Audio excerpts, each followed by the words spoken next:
Banorët e bizneset të zonës në hyrje të qytetit të Kukësit bllokuan rrugën kryesore për disa minuta në shenjë proteste, duke kërkuar garantimin e sigurisë në rrugë. Kjo na kam lëqu fëmijët, s'ka trotuar për me shku nëpër shkolla. Vinë makinat me shpejtësi. Bën karambole, për ditë janë të ndodh vdekje mes rrugës. Taksa pagus që nga 2005. Ku është trotuari? Ku kalon fëmijë? E kam me frikë me prunë të paktën fëmija mos dalin në trotuar, mos dalin në qytet ose mos dalin ku. Ta bite puna, ta mësue, ta shoh punë. S'kam ka e bi. Këtu ka lëvizje çdo ditë, çdo minutë.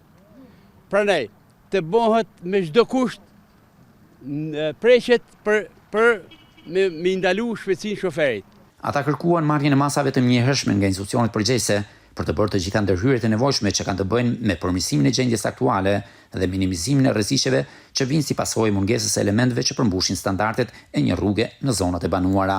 Duhet të vinë bordura të mirë masa paraprake që të rregullohet kjo rrugë që të jetë nën kontroll të rruga.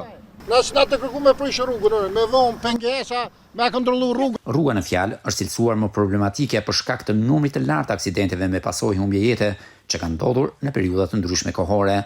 Më i fundit ndodhi mëngjesin e djeshëm, kur një automjet përplasi një 51 vjeçar teksa udhëtonte me motorin e tij treçikël e duke i shkaktuar këtij të fundit humbjen e jetës.